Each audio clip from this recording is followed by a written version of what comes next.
What's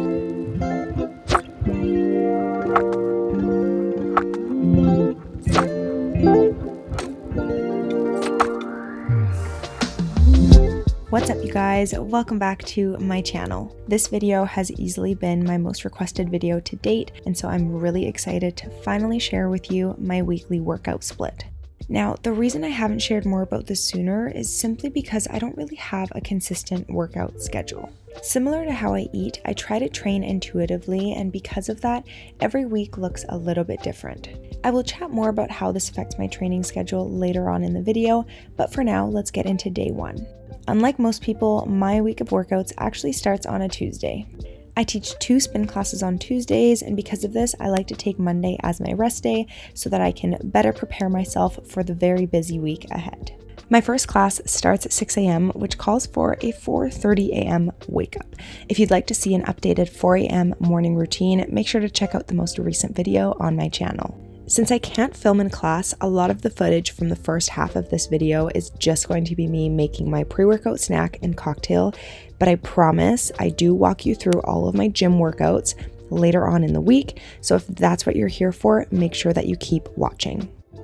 My second spin class of the day is at noon, which means that I'm usually a lot more awake and a lot more with it, and I did actually manage to film some of my getting ready process once I get to the studio. This includes prepping my bike, turning on all of the fans, and then of course warming up.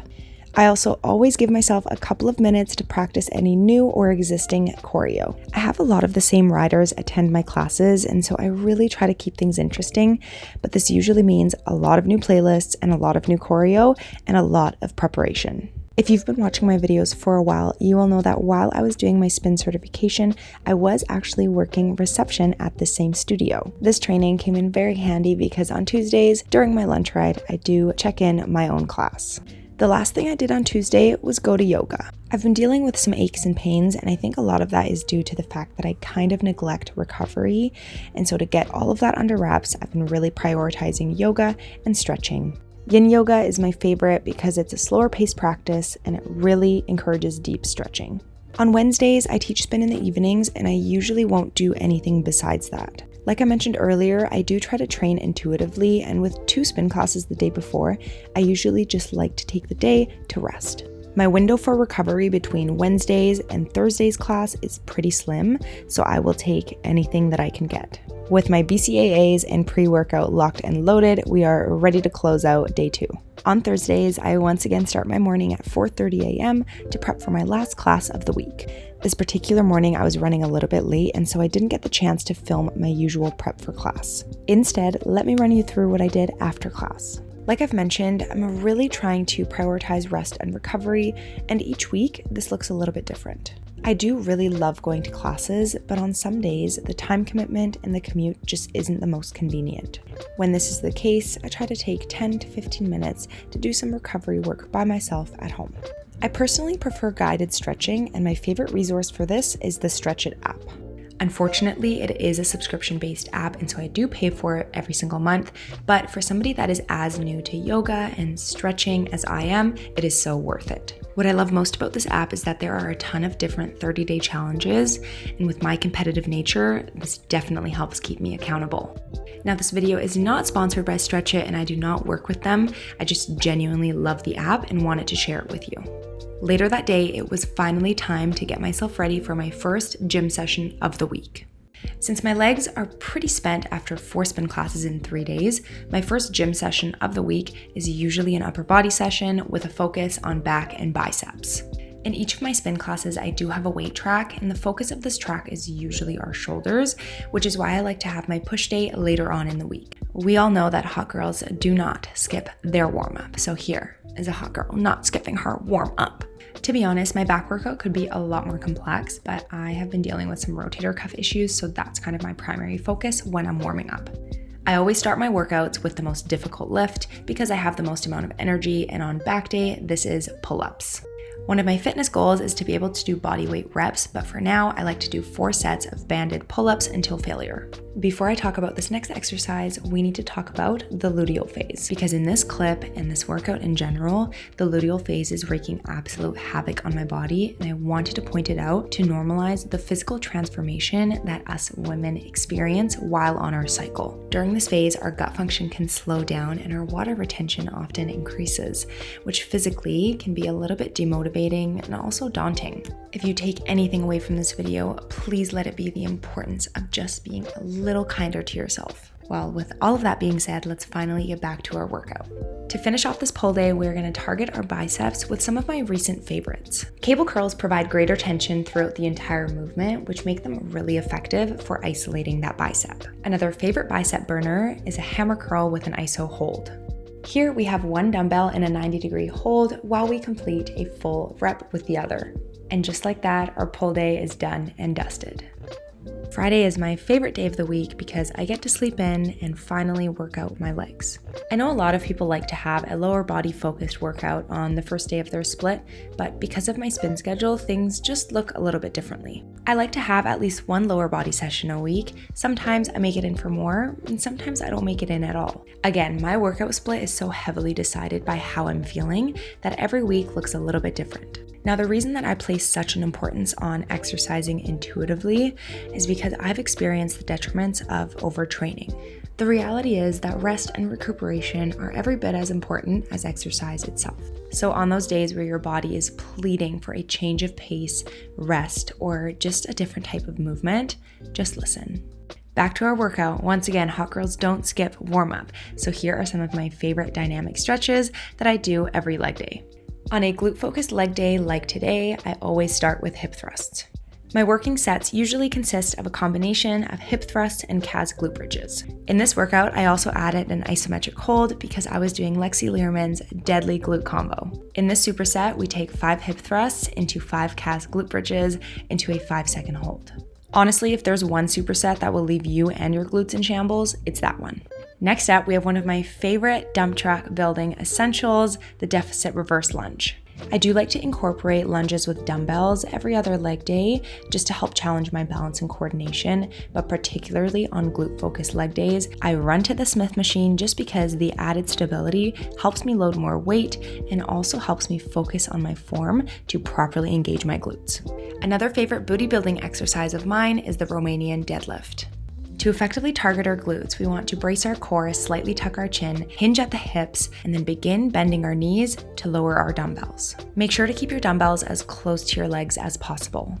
Something that I see happen with this movement a lot is people bringing their dumbbells far too close to the ground. As soon as your hips are no longer moving backward, it is time to come back up. If you notice your upper body folding forward without any movement in your hips, you've gone too far.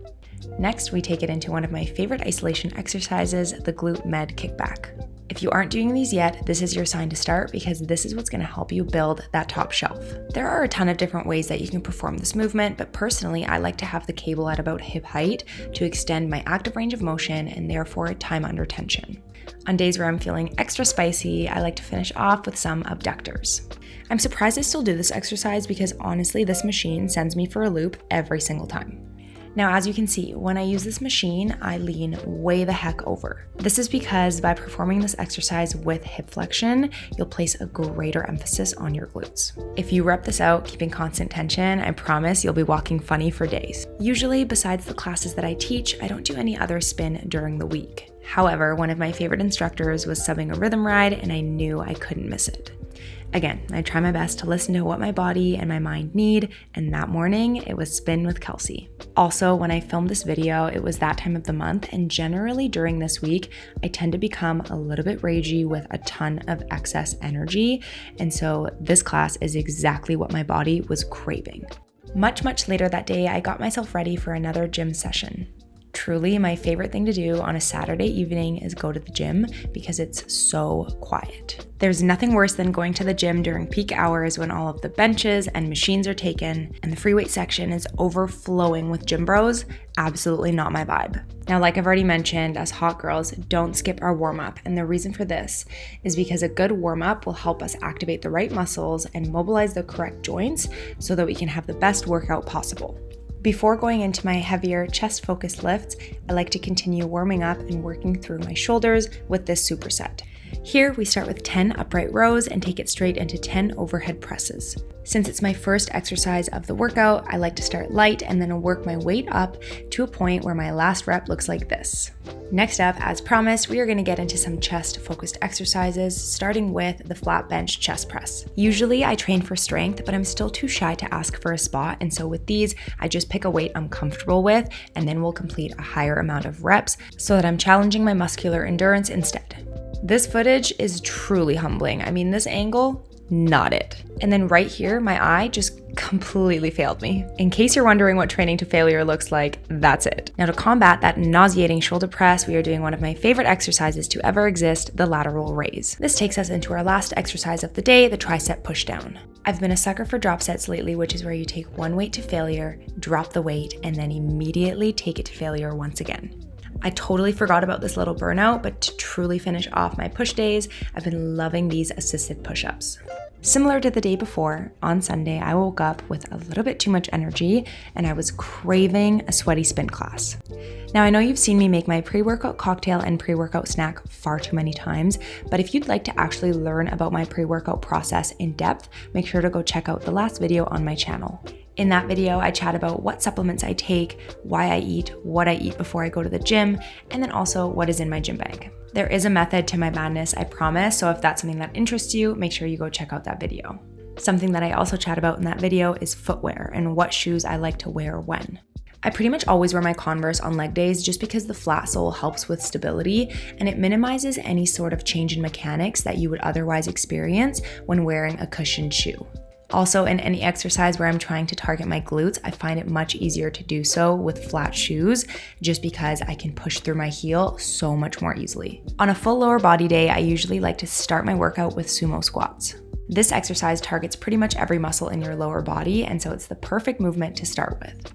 Next, we take it into a superset that will have you and your quads questioning everything.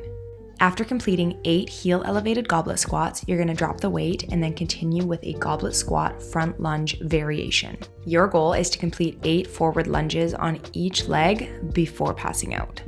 Once I recovered from that superset, I decided to do some hack squats. Our gym just recently got this machine, and so it was only ever my second time using it. Even though trying a new machine or a new movement can be a little daunting, I'm becoming more and more aware of the importance of variety. Particularly in resistance training, we tend to do the same movement over and over, which I'm learning can actually become a little problematic. Over time, our bodies will actually stop responding to this repetitive movement, which is called adaptive resistance. Here, we become injury prone and see less progress, which are both things that we want nothing to do with. Now, because of this, I will be making some adjustments to my regular resistance training with an incorporation of plyometrics and mobility training. If this is something that interests you, let me know and I'll make sure to share it in some of the content to come.